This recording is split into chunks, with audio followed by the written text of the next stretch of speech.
Barán. Ok, de vuelta. Abdel tiene la palabra. Mi amigo Abdel. Caramba, Gale, excelente, Banal, como siempre.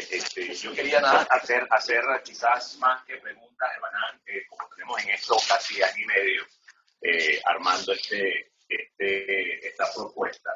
Quería decirle a los que todavía siguen conectados, se conectaron como 115 personas, que hay un grupo de expertos a nivel mundial, desde Kuwait, Arabia Saudita, Bahrein, Emiratos, Oman, Houston, o sea, Estados Unidos, Australia, apoyando a que esta iniciativa tome forma y tome fuerza.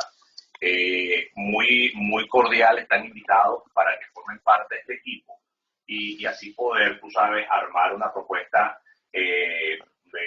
no más robusta, porque lo que ha presentado Banán quizás es la mejor propuesta que ha estado ahorita presentándose.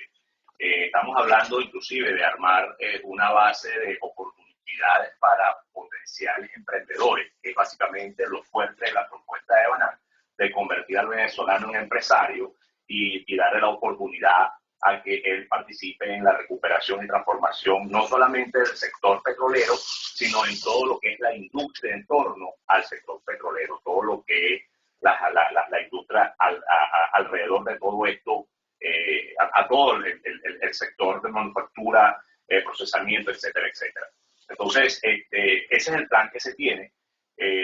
Ahí el equipo está bastante bien consolidado y cada día creciendo más. Ahora, yo tengo, Banán, ahora sí una pregunta para ti, porque he visto que se ha insistido en que hay que ir al gobierno de transición para que entonces decida cuál es el modelo, etcétera, etcétera. Yo particularmente pienso que el equipo de transición, el gobierno de transición, perdón, debería estar para la transición solamente.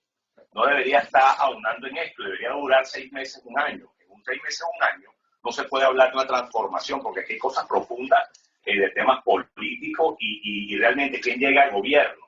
Porque definitivamente esta propuesta, si no se logra un gobierno honesto, liberal, con las botas bien puestas, es bien difícil que cale, ¿no? Porque por lo general las propuestas o la mayoría de los partidos en Venezuela son de tilde socialistas y controlador, un Estado controlador. Aquí necesitamos tener un modelo que permita al ciudadano ser libre de pensamiento y actividad y pueda fortalecerse en el tren industrial. Esa es la pregunta. ¿Por qué insistimos tanto en que el gobierno de transición sea el que tome la batuta? ¿Puedo ya? Sí, sí, sí. Bueno, mi amigo compadre Abdel, que está allá en el Golfo Pérsico, está muy lejos para ver los 90 barcos y destructores que están en el Caribe, ¿no? Entonces, eso lo que te indica es que la transición obviamente está mucho más próxima, y si estos señores en año y medio no han logrado ni reformar los 8 artículos que prometieron, yo estoy ya casi convencido de que esa tarea ya queda para la transición. Todo depende del horizonte que cada quien tenga de ese tema. Y va a ser lamentable porque en la transición no va a haber toda la atención y todo el interés al tema de hidrocarburos. Porque cuando tú vas a rankear los problemas gigantescos que va a heredar ese grupo de transición, lo de los hidrocarburos no va a tener esa atención. Por eso es que yo sugiero que ya que no se hizo, no es que me voy a poner como el emir que se puso a llorar cuando perdió Granada, ¿no? Entonces, mira, deroga, que lo va a hacer el presidente o la Junta de Transición, todas las leyes de hidrocarburos chavistas, y ponga en ejecución la vieja ley del 43, hasta que la Asamblea y en todas las leyes, su primera tarea va a ser cómo se va a organizar las elecciones y todo ese tipo de cosas. Entonces, darle tiempo para que ellos puedan crear una ley y se den cuenta de que no pueden seguir difiriendo el que haya la participación completa del sector privado en el restablecimiento del sector. Porque si alguien me va a traer una ley como esta de que solamente tiene que ser el Estado y el gobierno, pues entonces es mejor diferirlo. Entonces, bueno, esa es mi respuesta, Abdel. Es cuestión de lo inminente que es para que tú puedas lograr convencer a una asamblea que ya está en otra cosa. Tiene la palabra Jorge Cancoff. Y excelente tu presentación, Banan. Quiero también mencionarte que lo de la participación del capital privado no solamente es importante en el sector petrolero, sino yo diría en todo el país. Muchos de ustedes recuerdan lo que sucedió en el segundo gobierno de Carlos Andrés Pérez, donde se privatizaron una serie de servicios y empresas, las cuales dieron un resultado muy importante para la nación. De manera que creo que debemos de ir allí. Y yo mucho más que eso, yo pensaría que se debería de meter PDVSA así como está Petrobras y Ecopetrol en la bolsa de valor, pero eso va a ser mucho más difícil, pero hay que buscar que así sea para poder tener mayor ingreso de capital. Banan, creo que te había entendido en tu presentación que mencionaste que no había que hacer mucho esfuerzo en los crudos pesados.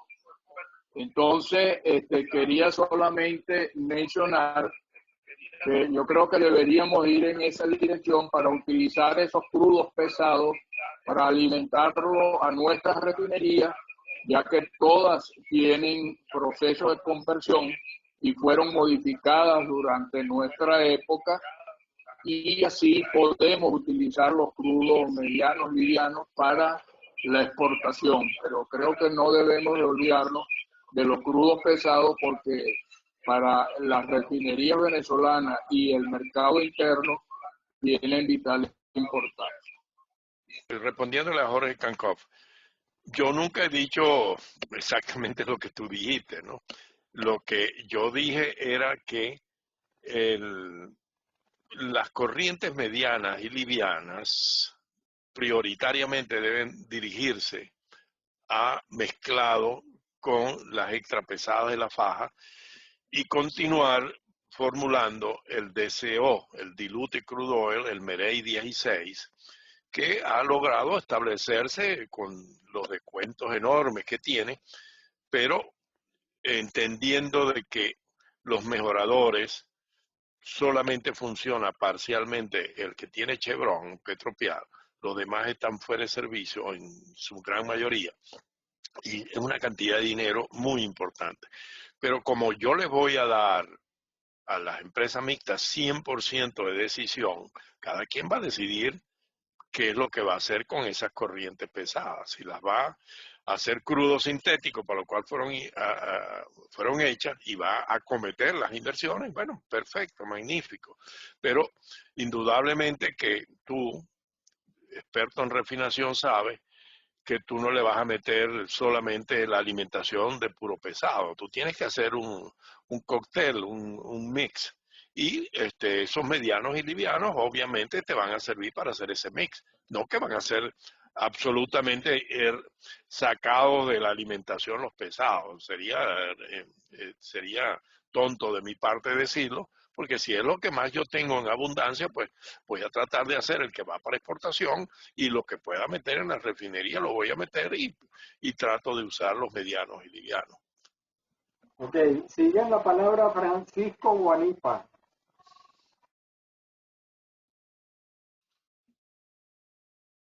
Hola, ¿cómo están?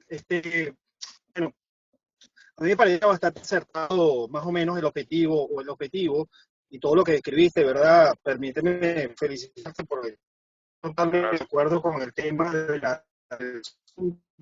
lo que son todo el tema de operaciones, porque hasta tanto que yo, ¿verdad? Creo que fue acertado en su comentario, hasta tanto no se desregularice y se ponga de un lado el excesivo control del Estado, entonces hasta tanto no se ponga de un lado el excesivo control del Estado sobre las operaciones petroleras, vamos a seguir nadando sobre mojado. Y yo soy de lo que estoy totalmente de acuerdo de que se tiene que ir desregularizando progresivamente, evidentemente con un marco legal, pero que no sea tan controlador ni tan excesivamente controlador, porque efectivamente eso afecta a las inversiones privadas. El caso de las empresas mixtas en Venezuela, uno de los grandes fracasos era que, bueno, se imponía demasiado la soberbia, la diferencia de criterios. PDVSA tenía un 60% sobre un 40% de las inversiones privadas. Y entonces se acarrea muchos problemas, porque los temas de discusión eran frecuentes, no se cumplían con con los pagos, una cantidad de pagos insolutos, y sobre todo el tema, repito, de la soberbia todo el tiempo se sobreponía, y además que había una estructura legal que no permitía que se desarrollara plenamente el tema de las operaciones petroleras. Ahora bien, yo pienso, y estoy totalmente de acuerdo con Evanán, que hasta tanto eso no se ceda a la inversión privada, que la inversión privada no va a colocar dinero para perder, y creo que la historia lo ha demostrado, que la inversión privada opera de manera más eficiente porque simplemente no da paso a la pérdida. Creo que ese es el camino. Si no estamos claros con eso, yo desconozco lo que se está haciendo en estos momentos en la Asamblea Nacional. Tengo un conocido, yo soy abogado, tengo un conocido que está trabajando en función a la modificación de la ley de hidrocarburos, que no es el avance que han tenido.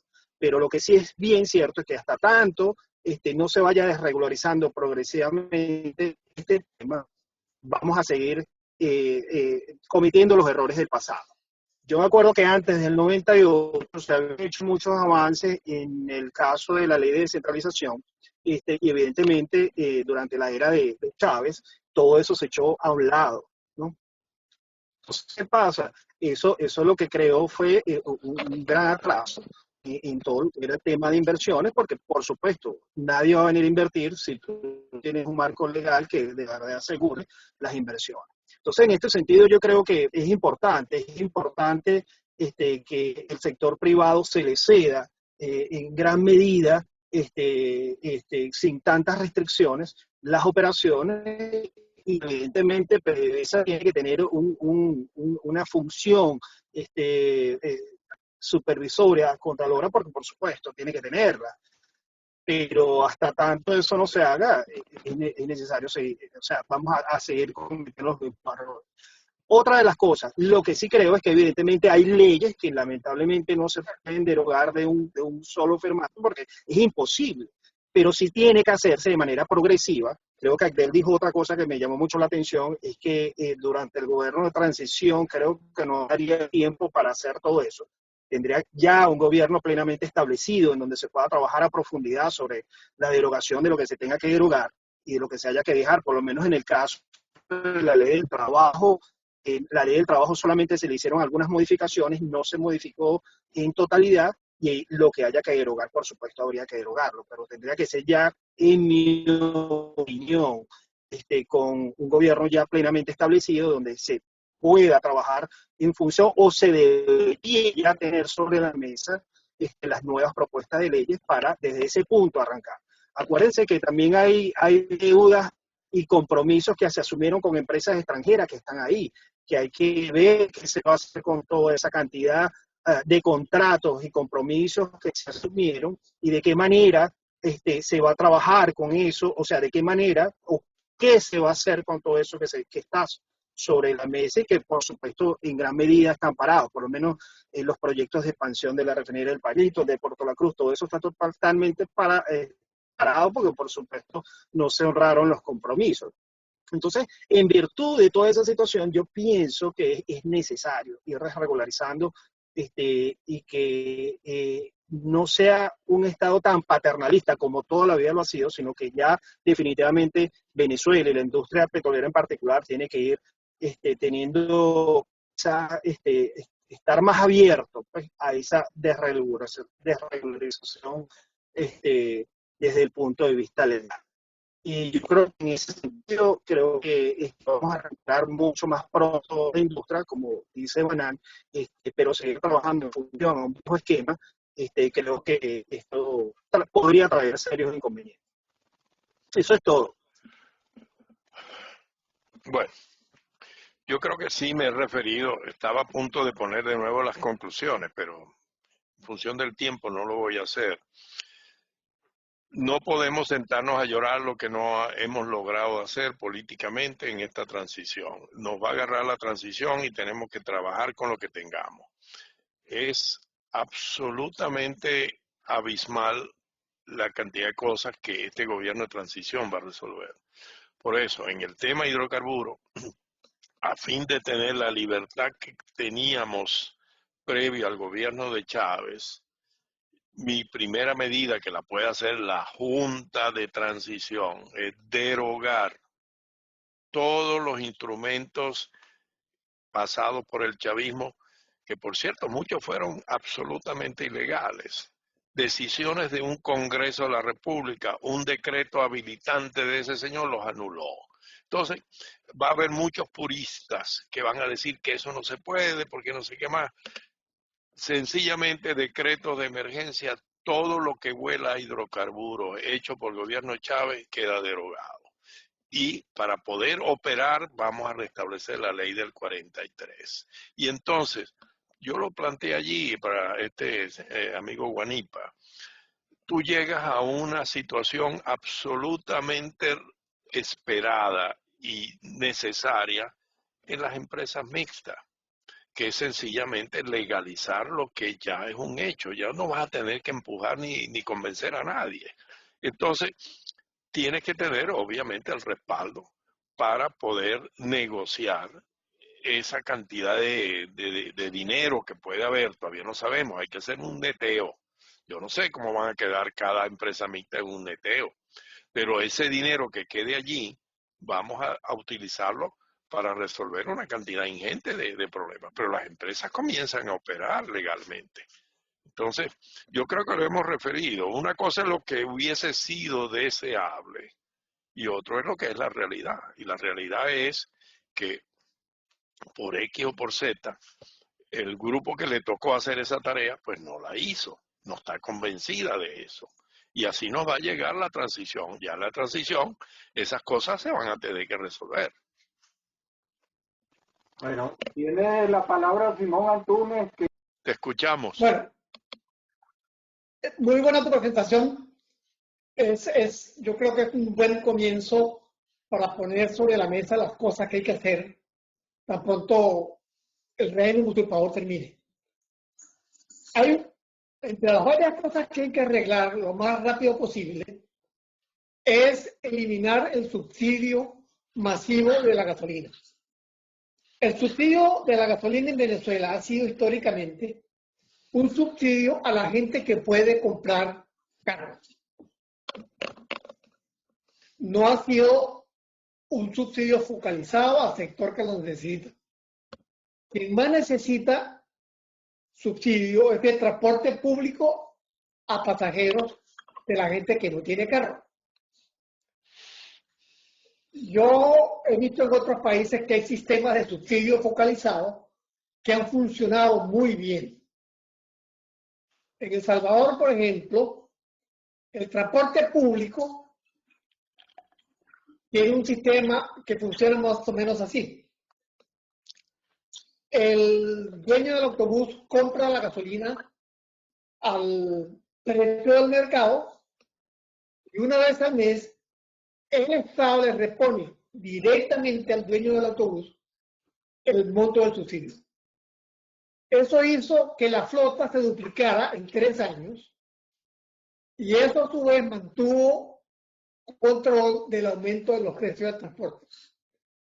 No es posible que la gasolina en Venezuela siga siendo subsidiada para subsidiar a la gente que tiene dinero para comprar carros y el contrabando de extracción que va mayoritariamente a cambiar a la producción de cocaína, porque la gasolina históricamente ha sido en Colombia el principal solvente para la producción de cocaína. Eso hay que terminarlo.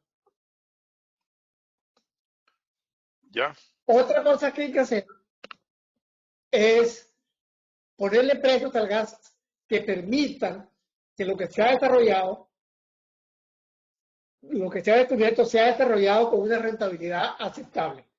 Eso significa que el gas no se va a poder seguir regalando, ni siquiera PDVSA.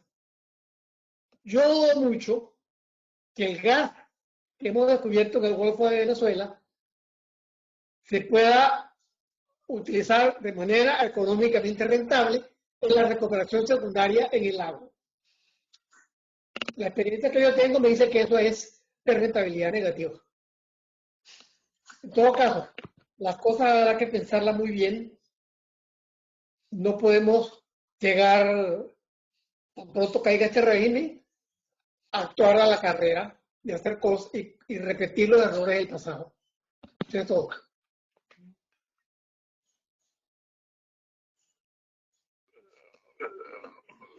Bueno, Simoncito trabajó conmigo en el ministerio cuando hicimos los últimos ajustes de los precios, trabajamos en los precios del gas natural, o sea que él sabe realmente cómo eran las situaciones en esa época, en las cuales todavía se contaba con gasolina en abundancia y gas natural y todas estas cosas. Pero bueno, el Estado tenía el control total de eso y había formas arabescos laterales que hacíamos para que no fallara y que hubiese 14 empresas privadas distribuyendo todo ese tipo de cosas. Inclusive se abrieron las gasolineras. Pero bueno, ese es pasado, Simón. Ahorita, si tú estuviste presente, yo tengo allí absolutamente eliminación del monopolio de los combustibles. Me refiero a las gasolinas, al diésel, al querosén, al gas natural, a todo eso. Ahora, si tú has estado leyendo la prensa en Venezuela, sabes que ahorita el gobierno está implementando la privatización completa de eso y te va a dejar la tarea hecha. Están invitando ya a varias compañías y solicitando los permisos con el gobierno americano por las sanciones para que puedan traer los combustibles al mayor. Y ahí está nuestro amigo Wilmer Ruperti anotado y otros más, pues, pero que obviamente no van a quedar allí, donde es la solución que están buscando. O sea que si esto se tarda un poquito más, porque la flota americana se dedique a pescar el sábalo y esto, y se demore un poco más allá en alta mar, los chavistas van a dejar el mercado totalmente distinto. En Maracaibo se paga $2.50 el litro en Pimpina, ¿no? De manera pues que eso ya va a quedar en el pasado.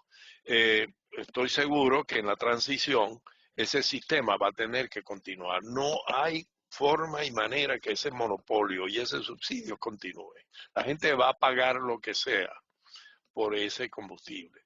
Y si no lo llega a hacer el chavismo, lo va a tener que hacer la nación. Tiene que hacer un plan de importación de combustible. Yo estoy seguro que ahí va a entrar en un papel fundamental Citgo. Eso sí, pagándole los cargamentos a Citgo o metiéndolo en el negocio por lo menos hasta el wholesale, hasta llegar a los almacenamientos en la refinería. Y después tienes que activar toda la cadena privada del país.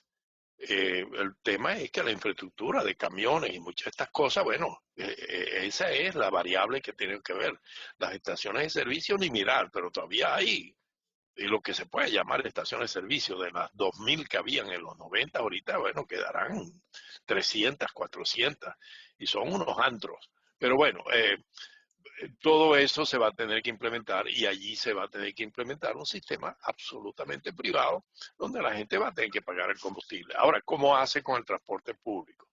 Yo me acuerdo en la época de los 90, cuando hicimos los ajustes, nosotros le entregábamos a las federaciones de buceros y todo el mundo se les entregaba el dinero. Ahora, ¿qué hacía la trampa criolla? Que los buses no salían, cobraban el incentivo y no salía. O si salía, agarraba y le vendía la gasolina a otro. O sea, hay tanta forma de trampear cuando tú pones algún subsidio de ese tipo, que de alguna forma hay que buscarlo de que ese subsidio, y yo lo ponía también con la parte del fondo petrolero, le llegue a la gente que es el que va a pagar el ticket del bus. Pero ya con los buceros ya lo intentamos, ya sabemos cómo es la idiosincrasia nacional. Entonces, pero en el punto central, los combustibles, a partir de la transición, inclusive si se demora un poquito, van a estar privatizados en Venezuela. Se acabó esa rémora. Ahora hay que hacerlo con el gas natural. Por eso yo ponía el midstream. En el midstream privado van a tener que meterse en ese negocio. No hay de otra forma. Tiene la palabra Alexander Guerrero. ¿Me oyen? Te oímos, Alex. ¿Cómo está? Y te felicito, Barán, porque fuiste muy realista en el país que tenemos para poner a entrar a trabajar la industria petrolera. Me voy a tomar la palabra tuya con el subsidio. Yo soy economista y voy a hablar poco de la máquina petrolera, pero sí el piso en el cual va a operar la industria petrolera del futuro. Venezuela tiene hoy un déficit fiscal de 56% del PIB. ¿Por qué lo tiene? Porque el ingreso petrolero, que era el 60%, simplemente desapareció. El Estado está viviendo, con la República, el presupuesto, con aproximadamente el 50% del ingreso fiscal que le dan los individuos y las empresas en el IVA y en el impuesto sobre la renta. Y el resto, 50-60%, se lo da la hiperinflación. ¿Qué es la hiperinflación? Un recurso financiero que le llega al Estado a través de algo que los economistas llamamos el impuesto inflacionario. La hiperinflación o la inflación la crean los gobiernos para financiarse del dinero que corre por los bolsillos del ciudadano de a pie de todo el mundo. En la Venezuela de ahora del futuro, sea el futuro en 10 años o en un año, o el año por semana que viene o mañana, no tiene cómo financiarse. Hay 6,5 millones de empleados del Estado que simplemente hay que despedir porque no hay cómo pagarles. Pero tampoco se va a poder financiar la educación, ni la salud, ni la seguridad pública, porque no hay cómo pagarles. Hay una forma de pagarles que simplemente súper devaluando y pagarle a penny o a centavo a cada ciudadano venezolano para que viva. Ya sabemos que no podrá vivir. Ese es el piso que se va a conseguir cualquiera como que se le llame Banán, sea una transición o un golpe de Estado o los gringos que decían hacer con Venezuela lo que hicieron con Irak, que es un escenario que está allí en la mesa. Por supuesto, sobre la base de que Trump repita las elecciones, lo cual no parece ser como muy factible. Sin embargo, no va a haber fondos naturales en la mano del individuo para sobrevivir, pero tampoco va a poder pagar la gasolina. Y como tiene que subir el precio que paga el ciudadano, porque no va a haber subsidio ni ahora ni mañana, va a pasar lo mismo que con los bodegones. Comprarán gasolina los que tienen vehículo. El 70% del parque automotriz venezolano tiene 14 años de envejecimiento. Carros de alto consumo. Vehículos que consumen muchísimo, 2 o 3 veces lo que consume un vehículo normal hoy con matrícula nueva. Es decir, el drama es inmensamente grande, pero la política no nos ha dejado a muchos, van a entender, epa, no corran, esto es lo que hay. Al lado de eso hay que reestructurar la deuda primero, porque si no, no va a haber nada. Y ahí es un problema inmenso que hay con lavadores de dinero, bonos falsos, deudas que hay que simplemente aceptar o no aceptar sin saber si son ciertas. Eso va a durar años. Y al final que se termine el refinanciamiento, Venezuela va a perder el crédito internacional. Voy a poner un solo ejemplo. El default de Argentina en el año 2000 le quitó el mercado de capitales por 20 años. Hoy Argentina no tiene mercado de capitales, lo que se llama mercado de capitales voluntario. No hay quien le preste. Le prestó el FMI, cambió el gobierno y ahora viene el nuevo default, el número 24 en la historia de Argentina. Nosotros llevamos 4 con el que está corriendo. Es decir, no va a haber país como para que se pueda hacer algo. Pero obviamente hay que hacer, y por eso me gustó tu presentación, Banán, porque es realmente realista. Los venezolanos con sus reales, que tienen algunos fuera y bastante, pues tendrán que entrarle al petróleo ya al final de la época, como tú lo dijiste muy bien. Me gustó bastante la forma como lo pusiste. ¿Qué ocurre? Que para hacer todo eso tenemos que liberar los mercados. Y entonces los venezolanos vendrán. Un ingeniero petrolero regresa a Venezuela cuando tenga $5.000 de salario y una buena póliza de seguro, si no, no va. Y como tú lo decías, va como empresario, lo cual sería extraordinario que ocurra.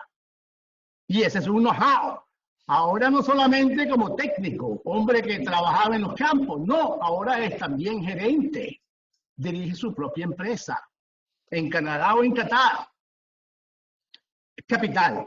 Y esa es la forma con la cual podemos salir adelante y entonces quitarnos de encima aquella cosa faraónica de alguna gente que se llama oposición, tratando de buscar préstamos supermillonarios en el mundo porque tenemos derecho y inclusive buscando algo así que yo llamo limosna, pidiendo que nos recorten la deuda. Si nos recortan la deuda, no nos dan crédito mañana.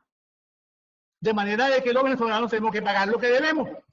Y podemos pagar. Simplemente, y lo puse al principio, el déficit fiscal del 50% del PIB, un PIB que es hoy 88.000 millones de dólares, pero que hace 14, 15 años era 340.000 millones de dólares. Venezuela es hoy el tamaño de un sexto lo que era hace 15 años. Es un país chiquito y pobre. Por segunda vez en su historia, porque la primera vez que le ocurrió esto le ocurrió terminando el siglo XIX. Los habitantes de ese país, el siglo XIX, eran menos que los habitantes de aquel país que comenzó una guerra de independencia. Cuando a un país le pasa eso, es un país que desaparece. Y ahora me vengo 100 años para acá y me consigo, o no vemos todos, vemos que hay 11 millones de venezolanos fuera. Probablemente lo más educado, lo que tiene ahorros, los que pudieron irse. A eso lo necesitamos, pero a eso lo que tú decías, Evanán, tenemos que, bueno, presentarle un país que es capaz de defenderle sus ahorros, defenderle su vida. Y se tendrá que pagar la salud, y se tendrá que pagar la educación primero, segundo y tercer grado, y se tendrá que hacer todo eso, y se tendrá que despedir los hombres que están trabajando en el Estado, porque no podemos tener un Estado de 6 millones de venezolanos trabajando. Tenemos que ponerlo chiquito y acabar con esa obesidad mórbida que ha llevado el socialismo a lo que tiene hoy, que el Estado venezolano es 73% del PIB. De cada 100 bolívares que Venezuela o dólares que Venezuela pasan por el mercado, por las manos de otros, 7 son generados en propiedad del Estado. Todo eso hay que privatizarlo, Evanán, y rapidito, para que eso genere dinero. Los venezolanos compren bodegas, compren fábricas, compren todo eso, compren las tierras, compren los edificios que están en manos del Estado, compren todo eso. Y compren madera y compren el espacio electromagnético para que podamos comunicarnos, por supuesto, que sea privado. Y con esos dineros que va a recibir ese Estado, que va a estar pequeño para el momento, pues podrá pagar gran parte de su deuda. Y para que tengamos vida mañana, con ese petróleo que propones, Evanán, debemos ser solventes. Si no lo somos el día siguiente, nadie creerá en nosotros. Mosca, nadie somos nosotros mismos. Si nosotros confiamos en Venezuela, porque tenemos un país confiable, pues entonces confiarán los extranjeros en nosotros. Que eso voy a terminar muy pronto, Evanán, para no perder el tiempo y felicitarte por lo que has hecho, espectacular. Hiciste una cosa buenísima. Porque aunque tengo alguna diferencia, pero ese es un problema ya de tipo de maquillaje, pero la comparto, hay cosas que tenemos que arreglar muy, pero muy rápido. Hemos destruido la institucionalidad del país. No hay un rule of law. Y las leyes no sirven. Es decir, los pilares de un país moderno. Eso hay que hacerlo, acelerarlo, pero no tenemos capital humano en la Asamblea Nacional que sea capaz de pensar en eso. Cada quien está pensando en sí mismo otra vez. Y lo hemos visto con el tema petrolero, que se parecen al chavismo. Yo no consigo diferencias entre sectores de la oposición, para poner el nombre, me disculpan que entre el tema, y el chavismo. En los términos grandes piensan igual, y en el petróleo piensan exactamente igual. Bueno. Se acabó. Gracias, Okay. Alex, por lo que me corresponde. Y estoy abierto, y tú sabes, la vía Sí. para esa cosmética que sugiere, pues, que debo agregarle. Esto obviamente no se reserva solamente a ti, a todos los que vieron y que crean que podemos todavía ampliar un poco mejor o cambiar algunos de los temas que hemos expuesto hoy acá. Eduardo. Bueno, tiene la palabra Luis Velázquez. Es la última intervención. Sí, al fin pudimos ver tu presentación, Evanán. Muchísimas gracias. No, déjame verte. Aquí está Luis Velázquez, claro. Hemos hablado tanto. Presentación que comparto desde la primera, creo que hasta la última letra. O sea, estoy 100% de acuerdo contigo. Aquí la privatización tiene que ser en el área petrolera, desde los edificios hasta las válvulas en los campos. Yo creo que todo eso hay que hacerlo. Como tú dices, todo eso debería ser operado por el sector privado. Bueno, en línea con eso, una de las preguntas que quería hacerte era si tú sabes, o alguien aquí en el foro sabe, si en la Asamblea Nacional se está discutiendo la ley que crea el ente regulador de petróleo, la ABH o como la quieran llamar. ¿Alguno de ustedes sabe si eso ya se está discutiendo? O como creo que tú lo has propuesto en otros foros, Evanán, a lo mejor va a tener que hacerse por decreto y punto y se acabó, pero yo creo, como he dicho, eso tendrá que hacerse el día de menos 100 o menos, no sé cuántos días más, menos, sí, ¿verdad? Antes de que llegue el gobierno de transición. En ese periodo de transición va a haber una turbulencia política, social. Ahí yo creo que va a ser muy difícil, creo que tú lo asomaste, discutir cosas petroleras porque van a estar discutiendo es cómo van a disminuir los brotes de violencia, no sé, allá en el Callao, en Maracaibo, por ahí en Valencia, en todos los sitios, ¿no? Para no hablar de Caracas, que ya sabemos que ahí es donde se prende el fuego a veces, ¿no? Entonces, si alguno sabe, por favor, me comentan al respecto. La otra es, una vez que ese ente se instale, y aquí creo que tú también lo dibujaste un poco, debería darse una ronda especial para empresas pequeñas en campos pequeños. Aquí en México me tocó, por esas cosas del destino, trabajar con una persona que había sido exsecretario de Energía y fue el primer candidato presidencial del PRI que perdió, el licenciado Labastida, y juntos preparamos unas condiciones especiales para que empresas pequeñas pudieran participar. Y esas condiciones de licitación pequeñas se las llevó él a su amigo, el ministro en ese momento, y Caldwell, y así salieron las condiciones para que empresas pequeñas pudieran entrar en lo que se llama la reforma energética. Y algo parecido debemos hacerlo en Venezuela. Si bien es cierto de que en la apertura hubo empresas privadas, que creo que tú también participaste en eso, pero ahora hay mucha gente que salió al exterior o a cualquier otro país y ahora tiene una formación privada diferente a la que había en aquel momento cuando se hizo la apertura, donde los que sabían operar los campos estaban dentro de PDVSA, la mayoría, para no decir todos, y afuera sí, por supuesto, que había gente de Bloomberg o de Halliburton, etcétera, que podía operar campos, como de hecho ocurrió, o trajeron importados o se fueron de PDVSA, pero el punto que te quiero hacer ver es que esa ronda especial para empresas pequeñas debería hacerse, porque ahora hay mucha gente que está educada ahora con mentalidad privada afuera que pudieran formar empresas. Yo recuerdo cuando los de exploración nos reuníamos en la Matica, ya cuando pues estábamos en ese paro,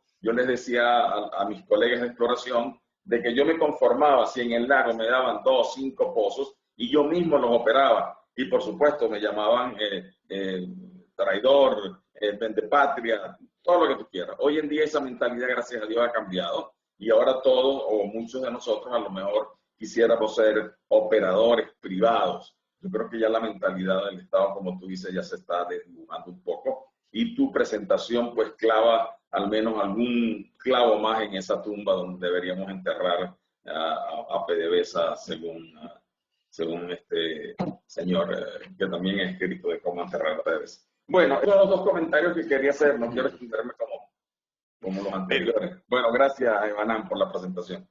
Ok, gracias Luis por los comentarios, definitivamente, bueno, y en el chat que coordina Eduardo hemos dialogado bastante.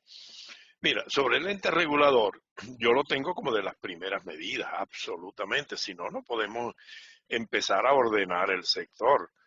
Tengo gente, como dije, en el área, contratistas profesionales, que todos estarían absolutamente dispuestos y deseosos, pero les falta 2 cosas fundamentales para yo poderlos incorporar en una transición. ¿Cuál es? En primer lugar, dinero, y en segundo lugar, la legalidad de tomar esas instalaciones que existen y que ellos comiencen a incorporar los correctivos que necesitan.